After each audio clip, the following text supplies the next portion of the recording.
Okay, so to make the Cascade Scarf, you're going to need about 400 yards of a lightweight to DK yarn. You can really use any kind of yarn. I will tell you the pattern repeat, so that way if you would like to make it wider or skinnier, you'll know what number of cast on stitches to do. So that means you can use worsted, any kind of yarn, because this pattern will work just for about anything. But I'm on a mission to try to use up all of my stash yarn. I'm trying to not make a bunch of purchases that I don't need to this year, so I am using some of this ice yarn that appeared in my stash somehow, and this one is called Magic Light. That's a really pretty self-striping, so I'm hoping this will look really nice with this stitch pattern. You'll also see on the pattern page a variation made with a solid color yarn, so you can see what that looks like. But I thought this looked cool, so I wanted to give it a try. This one's 100% acrylic. Any kind of yarn should be fine for this project. It's a scarf. You don't have to make it difficult, so grab whatever yarn you have in your stash and try it out. And then for the needles, we're going to use a 4.5 or US 7 knitting needle. I have these from Lantern Moon that I absolutely love because of the swivel on the interchangeable. Keeps it from getting all tangled up, but you can also use straight needles. But I'll link to these and the yarn in case you want to check either of those out. Then besides that, I'm going to teach you a little trick with stitch markers. So I have some locking stitch markers that will come in handy in a little while, and then scissors and a needle to weave in your ends.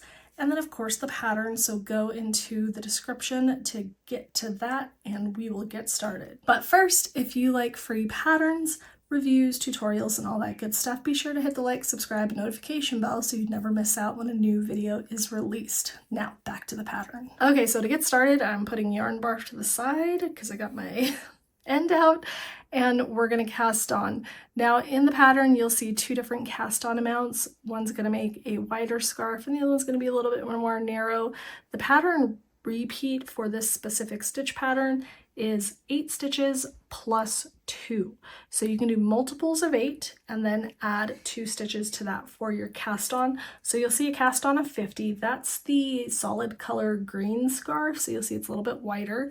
And then for this one, we are going to cast on 42. So 8 times 5 is 40 plus 2, so that's going to give us a little bit more of a narrower scarf. And the reason I'm doing that is because I still want kind of the same length, because the other scarf also used some more yardage. It was almost about 450 yards in that one, so I'm going a little skinnier to adjust for how much yarn I have. So that's one tip, that if you really want to use a particular yarn but you think you don't have enough yardage, make it a little bit skinnier and it should be fine. So I'm going to go ahead and just do a long tail cast on for this. I have plenty of cast on tutorials if you want to make more. I'm going to guesstimate how much I need. Usually you want to go about 1 inch for every stitch that you need to cast on. So I always do, if you don't know the trick, put the yarn to your nose and stretch your arm out wide, and that's about 3 feet usually, give or take. So about 3 feet plus a little bit more for the 42 inches that we would need, and we're good to go. Easy way to slip knot, because I see some weird instructions. Hold it, here's your working tail, grab it, twist it down, reach through for the yarn that's part of your yarn and not your working tail, and make a loop. So just in case you have weird tutorials on those, that's an easy way to do it. So if you don't know how to do a long tail cast on, I will link that. We're gonna just zoom through these so that way we can get going on the pattern repeat, because it is a long repeat. It's 16 rows, but we're gonna kind of work on something so that it's not as difficult to keep track of. And then once I get these, now, did I say 50? We're doing 42. So we're doing 42 for this one, but we're gonna do 42 cast-ons and then come back to start the repeat. Okay, I've got my 42 cast-on stitches and I'm ready for row 1. You'll see that I've added something to the table here. This is my most favorite thing that I have purchased from Etsy so far. This is my row counter, but it's also almost like a fidget toy because it's just so satisfying. Let me so you can hear the click. Like that is just so satisfying to move. But if you don't have locking stitch markers, you can use one of these or one of those little clicky stitch row counters, so that way you can keep track when you're doing your stitch pattern so you don't lose your place and end up messing up the pattern repeat. So I'm going to be using this with the stitch markers just so you can see both. I'll link this. I got this as part of like an Etsy gift video, so I'll link that as well so you can see the other things that I got. This is from Green Owl Pharmacy, but that's not their name on Etsy, so be sure to click the link in the description if you want to go check these out. They have ones with lots of different combinations of rows, so just very cool stuff. So that's my spiel on that. So for our very first row, and all of these are going to be in groups of 4. So for the most part, we're kind of doing the same thing for 4 rows. That'll make more sense when we get to row 2, but it's in groups of 4 to make the cascading stitch pattern, hence the pattern name. So for row 1, what we're going to be doing is starting the stitch repeat off right away, and it's an 8-stitch repeat, and then the very last 2 stitches are not going to be part of the repeat. So we're going to be doing 4 knit stitches, and then we're going to do 4 purl stitches, and that's it. So 4 knit, 4 purl, and then keep repeating that across. I wasn't paying attention, so let me count. 3, 4. So very simple, knit 4, purl 4. When you get to the end, you're just going to knit 2. That's those last 2 stitches. So we'll come back right at the end of the row so we can look at those knit 2 and then start row 2. Okay, here I am at the very last 2 stitches of row 1, and we're going to knit those 2. Then I'm going to click my little clicker here. We're not touching the stitch markers yet, but I always mark mine after I finish it. So that way, if I'm looking, if I put it down and I'm like, what row am I on? If I still have stitches left, I know that I'm currently on the row that I have my marker on. I don't put it onto row 2 until I'm done with row 2, if that makes sense. Do it however you like. Okay, so for row 2, what we're going to do is the opposite of what we just did. So when you hear knit the knits and purls the purls, that's basically what we're doing. We're going to start with 2 purls, which is not part of the stitch pattern. So you can see we have 2 purls from below, from doing those 2 knits at the very last stitch.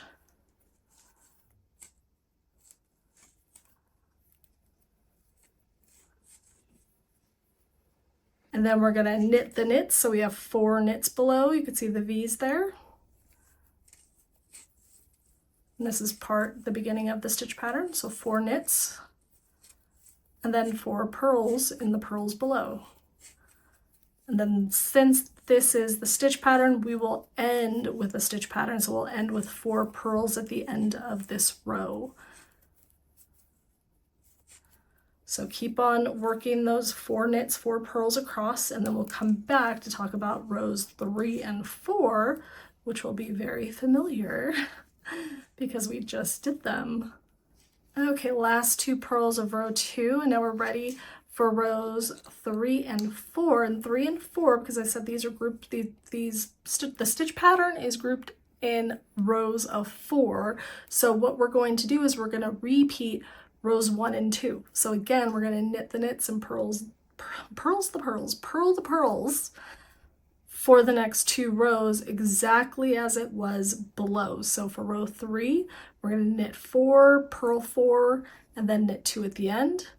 Row 4, we're going to purl 2 and then knit 4, purl 4, and just the exact same thing. Then we'll come back for row 5, where it's going to change slightly, and we'll get those locking stitch markers going so you can see what I mean by those. So do rows 3, I'm already switching to purl, don't switch to purl yet. Do rows 3 and 4, and then we will come back to start the new portion of the stitch pattern on row 5.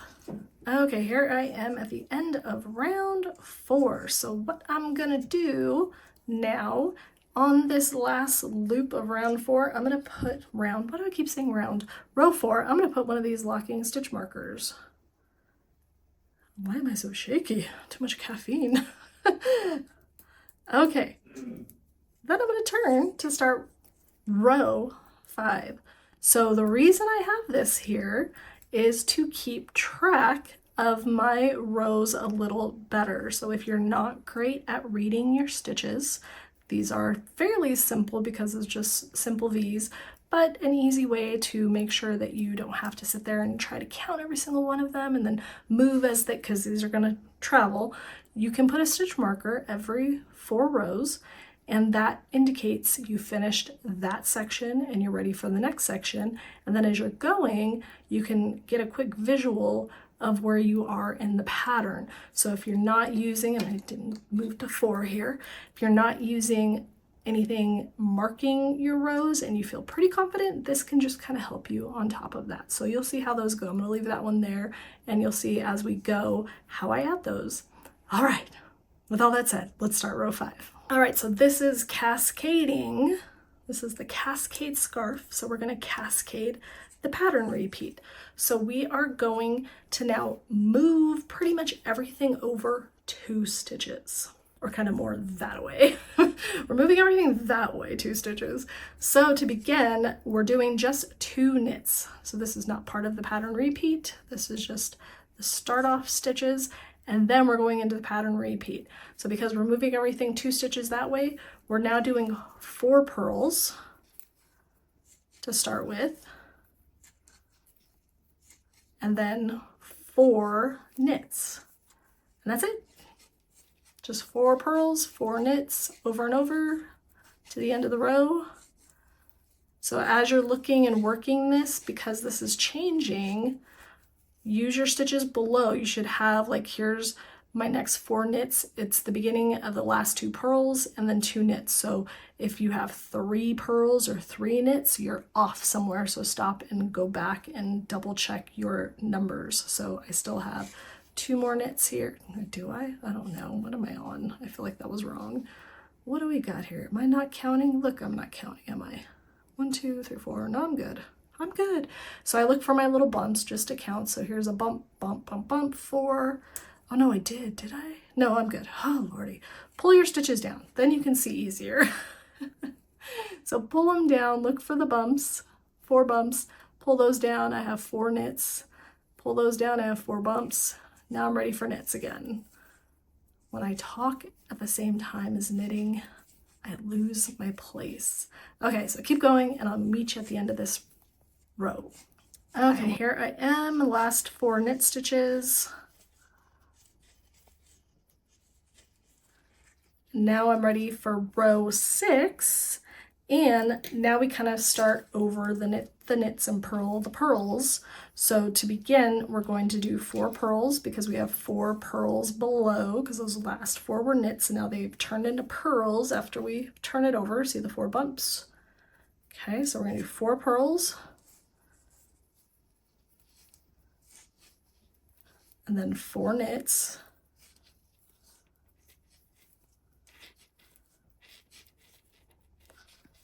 and keep on doing that until the very end, where we'll have 2 purls right at the end because we started with 2 knits on the last row. So keep going to the end of this row and we'll meet up right at those 2 purls to talk about rows 7 and 8. But you might be able to guess what's going to happen. All right, I'm coming back real quick because when I talk, I lose place. So I was going and I'm like, wait, that doesn't look right. I just already fixed one. I had 2 extra purls where I should not have had them. So I just wanted to show you how to fix that really quick. Have a crochet hook on hand. It does not need to be this fancy. This was just the closest one. Make sure it's kind of small so that you can do this. So you're gonna drop your stitch. So this is a purl and it needed to be a knit stitch. So I'm just going to drop it and pull that out. Don't pull too hard or you're going to lose more rows and you'll have to fix more. Then because I'm making a knit stitch, I'm going in from the front. So I'm going into the last loop that's there after I pull that stitch out, and then I'm grabbing the yarn and pulling it up. Then I'm just going to place that back on my left hand needle with the right loop or the right leg in the front so I can knit into it easy. So keep a crochet hook on hand, because especially with this, if you're not paying attention, you're probably going to get off at some point, and that will help change as you're going the next row. You'll probably catch it, and then you can fix it easily and not have to unknit, and it'll be a lot more simple. So here I am at the last 6 stitches. I'm still on row 5. And those last 2 purl stitches. So we're gonna hit that guy. Actually, I'm on row 6. I'm kidding, I forgot to change my thing. I am just a basket case this morning. Okay, finished row 6. Sorry guys if I'm confusing you. So for rows 7 and 8, it's going to be like rows 3s and 4. 3s and 4. We are going to repeat 5 and 6. So we're knitting the knits and purling the purls. So that way we have the same 4 rows, again, like rows 1 through 4. So for row 7, we will knit 2, and then it'll be purl 4, knit 4. Then row 8 will be flipping it, and it'll be purl 4, knit 4 all the way to the end, and then you'll have 2 purls at the very end. So we're going to go ahead and do 7 and 8, and then come back for row 9, where we're going to start shifting it again. Okay, here's the last 2 purls. And then again, I'm going to put a locking stitch marker in that loop. And look, it coordinates. It's like the same color. Ooh, it totally blends. Knit Picks, if you like that color. These are from Knit Picks. If I can get that in there, not split the yarn.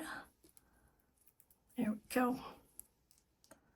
And the reason that I do the locking stitch markers is because I'm going to be flipping this thing back and forth all the time, so I don't want like an open-end stitch marker because it will fall out eventually.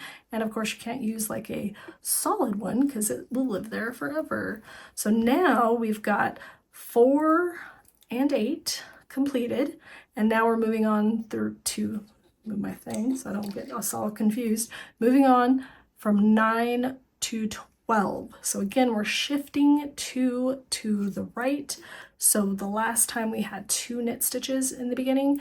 This time we're moving our purls all the way over. So we're doing 4 purls to start with, and our stitch repeat is this. So 4 purls,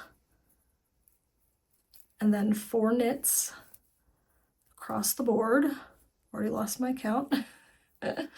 And then we're going to do 2 purls at the very end is what we'll have left over.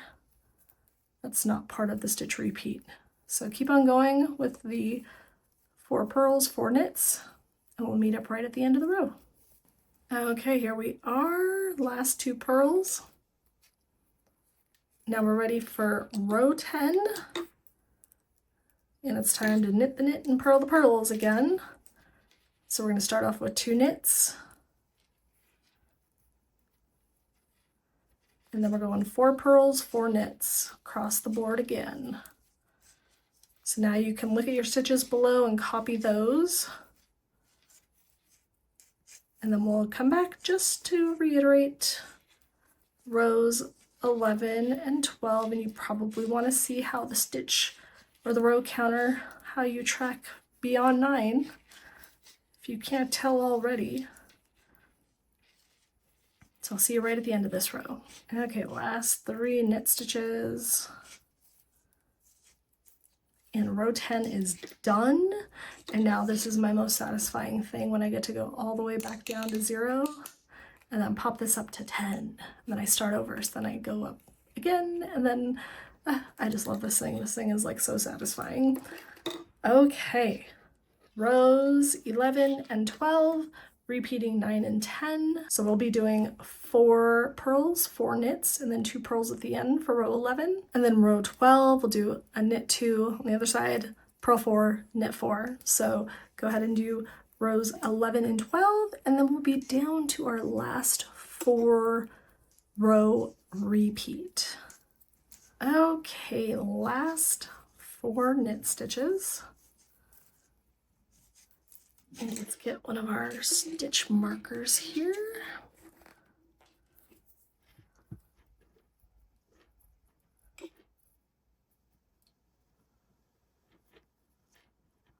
And if you have lots of these, which they sell them in huge amounts, which is ridiculous for the most part, but it'll actually come in handy because you can just go 4, 6, 8, 12, whatever, to be able to keep track of everything.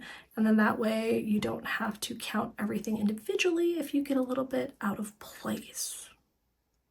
So now we are ready for row 13 through 16, the very last of the stitch pattern, and you can see it's starting to form.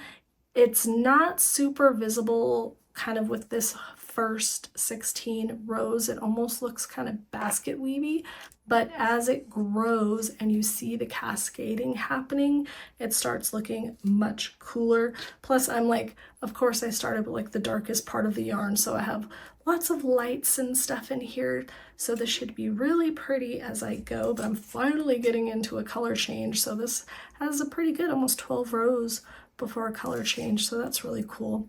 So anyways, I'm rambling today. Now for row 13, as we shift our pattern over, so we had 4 purls, so we're shifting 2 to the right, so now we're only going to have 2 purls, so that's not part of the stitch repeat, that's outside of it. So just 2 purls this time, and then our stitch repeat, 4 knits, 4 purls. Probably could have guessed that. So we're going to do that and then come back at the end of the row just to go over row 14 real quick. And then a little bit more, then you'll be off to the races. Okay, last 4, all purls. Now we are on to 14, where we knit the knits and purls the purls. I keep saying purls the purls. So we just did 4 purls, so now we're gonna do 4 knits. And I take, like normally I really look at the stitch below when I'm doing this, just to make sure I catch myself if I accidentally only did 2 or 3. So, you know, just pay attention. This is a good pattern to learn to read your stitches really well, because it should stick out to you if you're in one of the 3 rows after the main row, because you should be knitting the knits and purling the purls. So I thought I did 4 already, and I'm like, oh wait, no, there's another one, and I just went to double check, and I'm like, oh yeah, I've only done 3 purls. So get in the habit of reading your stitches. So we're gonna finish this row. It's going to end with, what is it gonna end with? I don't even know, what are we on? Knits, so 2 purls. No, 2 knits actually. Yeah, 2 knits. So keep on going, we'll end at this row and then talk about 15 and 16 and kind of finishing up. Okay, I just did my last 2 without you and my 2 knits. So now we're ready for 15 and 16, where we're repeating 13 and 14. So we're going to do 2 purls, 4 knits, 4 purls across for 15, and then flip it around. And then we're gonna knit 4, purl 4, knit 2. And then that is all 16 of the row stitch repeat. Say that for some reason. After that, you are going to repeat rows 1 through 16. So you can do it until your yarn runs out. I would just, like, if you're getting close, finish it at the end of one of the groups of 4. So you do 3 more rows normally of that last 4. And then the very last row will be your bind off. So you will bind off in pattern on whatever of that last row of the 4 that you come to. So don't worry about being rows 12 through 16. You're just going to bind off when you get to the end of the 4th of whatever 4 row repeat you are on. And then you weave in your ends and you're all done. So I hope you enjoyed this project. I'd love to see what you make, so be sure to tag me. My links are all in my description. But I am Deja with Knit and Crochet Ever After, and thank you for watching.